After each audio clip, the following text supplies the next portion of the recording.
They say most people die at 25, but aren't buried until 75. Think about that. A life that ends not in the graveyard, but in the mind, in the heart, in the surrender to comfort, mediocrity, and the slow poison of routine. You can see it in their eyes, the spark gone dim. You can hear it in their voice, the hesitation, the doubt, the resignation. And you can feel it in the air around them, that heavy silence of dreams abandoned. But not you, because you're here, not scrolling for distraction, not chasing noise. You're looking for something real, a jolt to your soul, a mirror held to your potential, a voice that reminds you who you really are. Let me tell you something simple, but brutal. Most people fail to succeed not because they lack talent, not because they lack time, but because they lack the courage to suffer with purpose. We live in a world drunk on comfort, addicted to convenience. We worship speed and fear stillness. We want the crown without the cross, the reward without the risk. But here's the truth that most run from. Success is forged in discomfort, in discipline, in darkness. Look at history. Edison tried over 1,000 times to invent the light bulb. 1,000 failures. But he didn't call them failures. He called them steps. Carnegie was a poor Scottish immigrant working in a textile mill before he built an empire of steel. Lincoln lost multiple elections, failed in business, had a nervous breakdown, and still led a nation through its darkest hour. And Disney, fired from a newspaper because he lacked imagination. What made them different? Was it luck? Number? Was it timing? Number. It was mindset, unshakable belief in the vision, a decision that said, no matter how many times I fall, I rise, no matter how long it takes, I endure, no matter who doubts me, I don't doubt myself. But here's where most people break. They try once, twice, maybe 3 times. And when the pain comes, when the results don't show up fast enough, they fold. Not because they couldn't succeed, but because they never learned how to stand in the fire without running. Success is not found in books, it's found in decisions. It's not found in motivation, it's found in motion. And it's not something you stumble into. It's something you claim every single day with the full weight of your will. So ask yourself right now, are you waiting for permission or are you ready to give yourself command? Because your future isn't waiting. And neither is your potential. If you're going to rise, if you're going to truly succeed, then you must stop playing by the rules of the average and start building the rituals of the uncommon. The uncommon don't wake up and wait for motivation. They create momentum. They don't ask the world for favors. They demand more from themselves. While most people are negotiating with their excuses, the uncommon are already moving. You see, success isn't just about goals. It's about standards. Most people fail because their standards are too low. They say, I'll try, instead of, I must. They say, I hope, instead of, I own this. Hope is not a strategy. Wishing is not a weapon. And trying is just a softer word for quitting slowly. Let me be clear, this isn't about becoming perfect. It's about becoming deliberate, with your time, with your energy, with your beliefs. Because belief is the birthplace of destiny. What you believe in the silence of your mind determines what you become in the noise of the world. If you believe you're just average, you'll act like it. If you believe life happens to you, you'll keep waiting for change. But if you believe you were made for more, that your setbacks are setup points, that your pain is fuel, that your scars are proof you survived the war and are still standing, then you step into a different arena. That's the arena where giants are made. But here's the hard truth, belief without action is fantasy, and action without purpose is just movement. You have to fuse both. A mind that sees clearly and a will that moves relentlessly. Clarity is power. Most people fail because they don't even know what they're aiming for. Their goals are vague, their vision is blurry, their days are spent reacting, not building. Wake, work, scroll, repeat. But if you want to rise, if you want to lead, if you want to build something legendary, then you have to stop living by default and start living by design. Get clear on your values, get precise with your goals, and get violent with your distractions. You don't need more time, you need more intention. Because success isn't owned by the smartest. It's not inherited by the most talented. It belongs to the one who decides they're done negotiating with mediocrity, who looks in the mirror and says, "This is the year. This is the line. I will not cross back." So don't you dare say you don't have what it takes. Don't you dare say you're too late, too broken, too small. Every empire starts with a single vision. Every phoenix rises from ash, not glory. And every future worth building is built on the back of a soul that refused to break. Not because it was easy, but because it was necessary. Purpose. That's the ignition switch of everything. Most people fail to succeed not because they didn't work hard, but because they didn't know why they were working. They climbed a mountain only to realize it was the wrong one. They chased money, applause, attention, only to wake up empty. Because without purpose, success is just noise. Shiny, hollow, fleeting noise. Purpose is the reason you get back up when no one's watching. It's the reason you suffer through the process without complaint. It's the reason you stand tall when the winds of doubt howl against your spine. Find your purpose, and everything changes. But don't wait for it to arrive like a lightning bolt. It doesn't come gift-wrapped. It doesn't knock politely. Purpose is uncovered through struggle. It's forged through friction. It's what's left after life tears away what you're not. And once you have it, once you taste that fire, then discipline becomes devotion. Discipline is not punishment. It's respect. Respect for your future. Respect for your craft. Respect for the calling on your life. It's waking up early, not because it's trendy, but because your mission won't wait. It's saying no to distractions, not out of fear, but because you believe in something bigger than comfort. Discipline says, "I don't need to feel like it. I decided already." Because the world doesn't reward the most emotional. It rewards the most committed. The ones who show up tired, hurt, doubted, but still show up. Let me remind you, you weren't born to be normal. You weren't built for average. You were born with gifts that demand effort, discipline, and sacrifice to be unlocked, and you know that. That's why you feel restless. That's why you can't settle. There's a war inside you right now between who you are and who you were meant to be. The question is, which voice are you feeding? Are you feeding the voice that says, "It's too hard," or the one that whispers, "This pain is shaping me"? Are you feeding the voice that says, "You'll never make it," or the one that growls back, "Watch me"? Understand this. Every step you take in alignment with your purpose is a vote for your future, and every excuse you feed is a chain you wrap tighter around your own ankles. Discipline is freedom, not the kind they sell you in ads, but the deep, powerful freedom of self-respect. The freedom that comes from knowing you did not fold, that you didn't take the easy road, that you earned the life you live. Success isn't luck, it's layered: belief, purpose, discipline, action.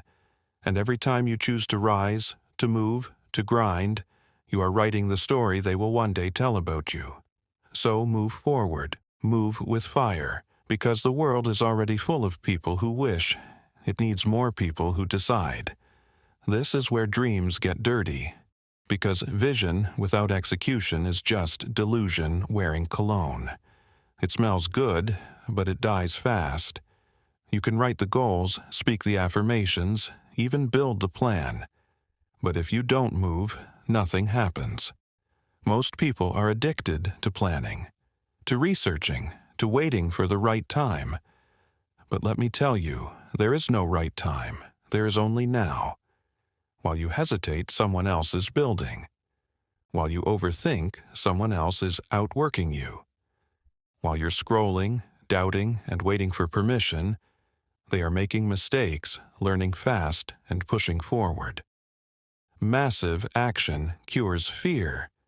It cuts through doubt, because the mind can only be stuck in uncertainty when the body is still. Get moving, even if it's messy, even if it's small. The only difference between a winner and a spectator is motion.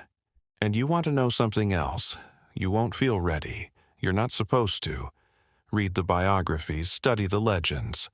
Edison, Carnegie, Disney, Ford, Lincoln.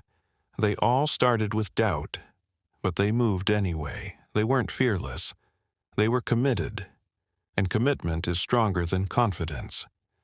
Because confidence is a mood, but commitment is a choice. Let them laugh, let them criticize, let them roll their eyes while you build. Because they will forget your failures, but they will remember your rise. Action is how you break through the fog. It's how you go from wishing to winning, from intention to impact. And don't fall for this idea that you need to be extraordinary before you begin. You become extraordinary by beginning.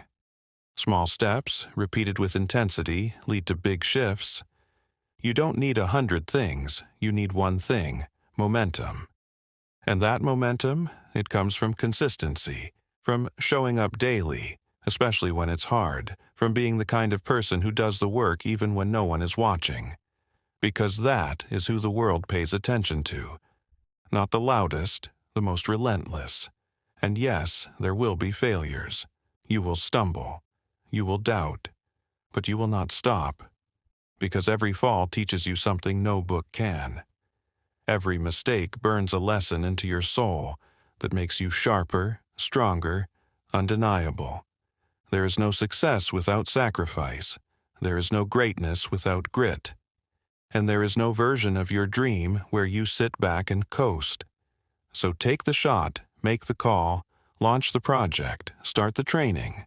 Say yes to the version of you that isn't afraid to lose, because they're obsessed with winning. You don't rise by talking about it. You rise by moving through it. And as you move forward, you'll discover something powerful. The world doesn't bend to talent. It bends to resilience. The ones who win aren't the ones who never fall. They're the ones who fall 10 times and stand up 11, who refuse to make failure their identity.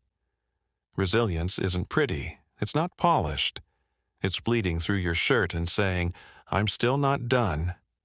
It's wiping the tears, resetting your bones, and charging again. Harder, smarter, hungrier. Because you will be hit. You will be overlooked. You will be underestimated. You will be rejected by people who couldn't see your vision if you painted it on the walls. But you don't need their validation. You need your conviction. Let the world doubt you. Just make sure you don't. Thomas Edison failed over 10,000 times before inventing the light bulb. Not because he was lucky, not because he was a genius, but because he wouldn't quit. He once said, "I have not failed. I've just found 10,000 ways that won't work." That's resilience. Walt Disney was told he lacked imagination. Oprah was fired from her first TV job. Steve Jobs was removed from his own company. And yet they came back stronger. So ask yourself, when life hits you with loss, with betrayal, with delay, what will you do? Will you shrink? Or will you rise with steel in your eyes and a fire in your chest? Resilience is the difference between temporary defeat and permanent failure. And it's not just about bouncing back, it's about bouncing forward, stronger, wiser, sharper. Because pain is a teacher that never lies. It breaks the weak and refines the strong. Every setback you endure is sharpening your sword. Every detour is redirecting you to something greater. Every delay is preparing you with the patience and power you'll need to carry your destiny. The mountain you're climbing was never meant to be easy, but it will be worth it. Because the man or woman who makes it to the top is not the one who had the least resistance. It's the one who refused to turn back. So when it's dark, when it's cold, when the applause stops and the spotlight fades, you keep going. When the doors close, when the phone stays silent, when your bank account dips and your energy drains, you keep going. Because your breakthrough is always closer than it feels. And if you quit now, you'll never see what could have been. You'll trade a lifetime of greatness for a moment of comfort. Don't do it. Endure, adapt, rise. Because life doesn't get easier, you get stronger. Adaptability.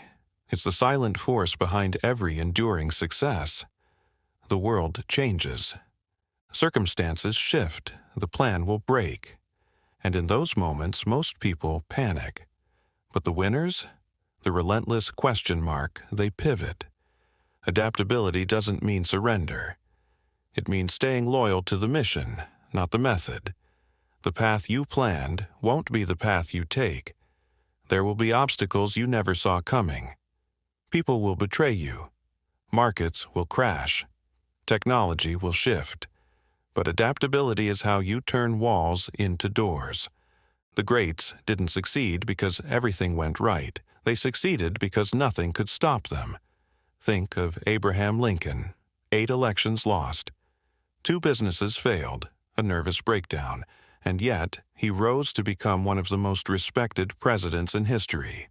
He didn't break, he bent. That's adaptability, not being rigid in the face of change, but rebuilding faster than you fall. And here's the truth. Your ability to adapt determines your capacity to lead. Because leadership isn't about control, it's about courage under fire. So ask yourself, can you stay calm in chaos? Can you evolve when the ground beneath you shifts? Can you keep walking when the map burns in your hands? Because that's what this journey demands. You can't be addicted to the way things were. You have to fall in love with progress, even when it's uncomfortable. That means letting go of who you used to be, the version of you that settled, that hesitated, that needed approval. Kill that version. Let the ashes of your old identity become the foundation of your new strength. Because every version of success will ask you to die to your former self, to shed old habits, to outgrow old environments, to break patterns that feel safe but keep you small. Comfort zones are beautiful, but nothing grows there. And when you're tempted to go back, to play it safe, to lower the standard, to quiet the voice that says more, remember this: the future belongs to the adaptable, not the smartest, not the most talented, but the ones who refuse to stay stuck. Don't cling to the plan. Cling to the purpose. Because when your why is strong enough, you'll find a new how. You'll forge new weapons, build new strategies. You'll climb over, dig under, break through, whatever it takes. That's the mindset of champions. That's the DNA of the unstoppable. Not perfection, but evolution. Every storm is shaping you. Every challenge is changing you. Every failure is refining the warrior within you. Adapt, adjust, advance. Because no matter what breaks, you don't.